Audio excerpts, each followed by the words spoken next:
এত ভালো।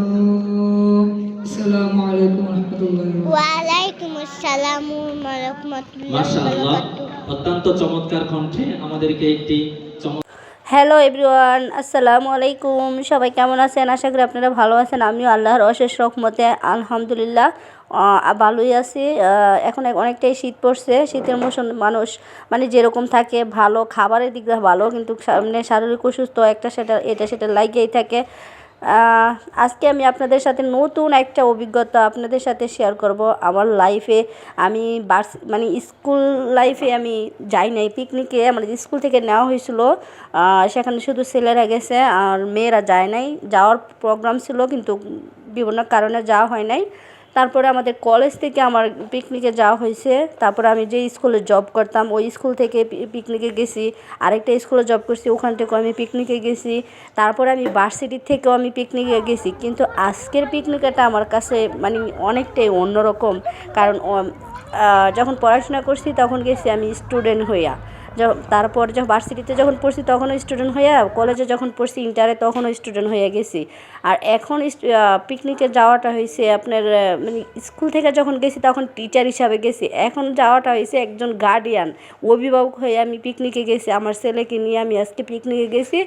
এই যে পিকনিকে এসে খেলাধুলা চলতেছিল, এখানে বল খেলা হচ্ছিল। আমার ছেলে এই যে দেখুন জিহাদ মুন্সি, এই দাগ থেকে একটা নির্দিষ্ট জুড়ির মধ্যে বলটা ফালাইলেই আপনার যে কয়টা বল কাউন্ট করতে পারবে তাহলে ওরে মানে উইনার হিসাবে ঘোষণা করা হবে। তিনজনকে এখানে সিলেক্ট করা হবে। তো তারপর মানে আমার ছেলে প্রথম রাউন্ডে হয়েছে, দ্বিতীয় রাউন্ডে যায় আমার ছেলে হয়ে গেছে, আউট হয়ে গেছে। আর এটা হচ্ছে হাড়িভাঙ্গা। আসলে বাচ্চাদের জন্য খেলাটা অনেকটাই কঠিন হয়ে গেছে। এটা যখন আমরা 9-10-এ পড়তো তখন ছেলে মেয়েদেরকে দিত, 6-7-এর ছেলে মেয়েরাও দেয় নাই। জানি না হুজুরা কী কারণে দিছে। আর এখানে হচ্ছে দেউর খেলা। আর আমাদের সময় নির্দিষ্ট একটা দেউর খেলা থাকতো ছোটোদের জন্য এত মিটার, বড়দের জন্য এত মিটার। কিন্তু হুজুরদার মানে মাদ্রাসা হুজুরদের নিয়মটা আমি বুঝতেছিলাম না।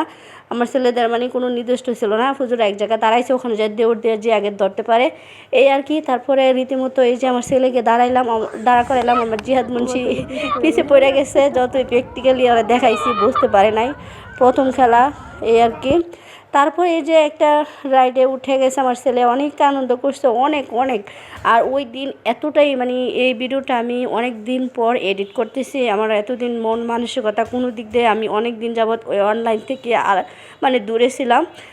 এখন মাঝে মাঝে চেষ্টা করবো একটু ভিডিও দেওয়ার জন্য।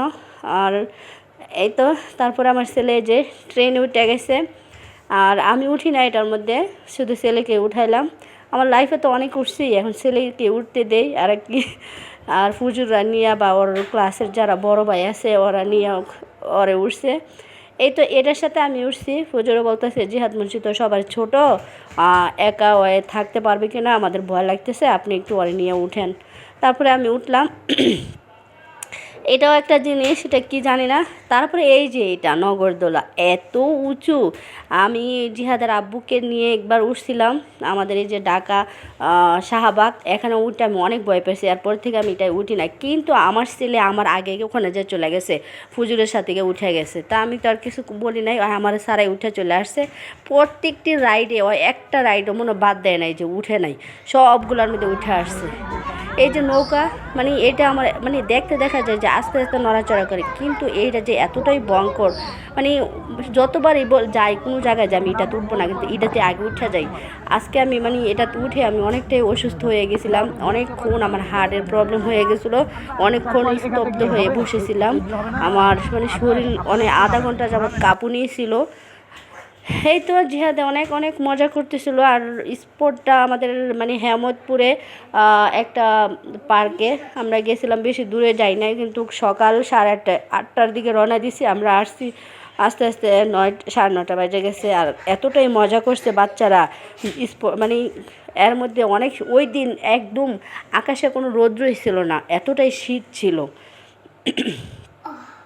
এই তো জিহাদ মুন্সি মানে কোনো কিছুতে মিস দেয় নাই। ফুজুরা খালি বলতেছে আপনি পিছে পিছে থাকেন, আপনার ছিল তো আগে আগে, আমি ওরে একা একা কোনো রাইডে উঠতে দিতে চাই না। হ্যাঁ আমারে স্যারে আগে চলে যায়, কার সাথে যে উঠা যায় আমিও নিজেও জানি না। ওরে আবার সব মাদ্রাসার স্টুডেন্টরা ফুজুরা সবাই ওরে অনেক আদর করে। মানে যেই পায় সেই ওর কোলে নিয়ে উঠা যায়। আমি আর সুযোগ পাই না, আর সবাই মার সাথে উঠে, কিন্তু আমার ছেলে আমার জন্য ওয়েট করে না, এর জন্য আমি মিস করে ফেলি। এই যে ট্রেনটা আসতেছিল, আমি একটু সামনে যাই ক্যামেরাটা ধরার চেষ্টা করলাম। দেখেন আমার ছেলে কার সাথে উঠছে, আমাকে সারা কার কার সাথে উঠা যায় আমি নিজেও জানি না, ফার্স্ট হয়ে যায়।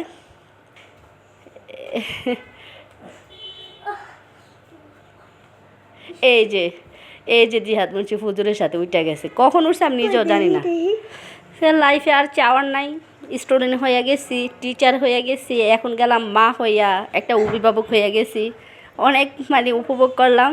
আর আব্বু যাইতে পারে না, ওর আব্বু বলছে আমি দোকান আছে আমি যাবো না, তুমি যাও। আমার যাওয়ার ইচ্ছেই ছিল না, ছেলের মন খারাপ করে, আর মানে সব গার্ডেন রয়ে গেছে, তো এখানে ছেলের আবার মন খারাপ হয়ে যাবে, এমনি তো আর নিয়ে ছেলে তো সবার আগে থাকে। তা আমি একটু দাঁড়াই, আমি নিজে একটু ভাব নিতেছিলাম, কি আর করবো, সব গার্ডিয়ানদের সাথে সব বাচ্চারা উঠে, আর আমার ছেলে আমার আগে উঠে যায়।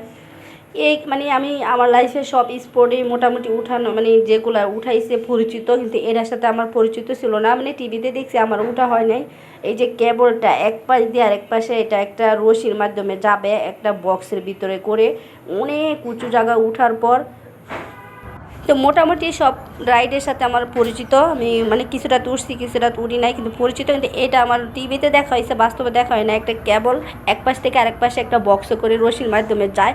তা আমার ছেলে কিন্তু অলরেডি আমাকে সারা উঠে চলে আসছে, কিন্তু আমি দুইবার উঠেও আমি সাহসে কুলাই নাই যে আমি এটার মধ্যে যাই। মানে আমার ওই যে নৌকায় উঠার পর আমার শরীরটা কেমন যে লাগতেছিল, আমি আর উঠতে পারি নাই।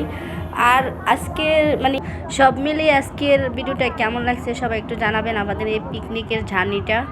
আর যদি ভালো লাগে সাবস্ক্রাইব করে দিবেন। আল্লাহ হাফেজ, সবাই ভালো থাকবে।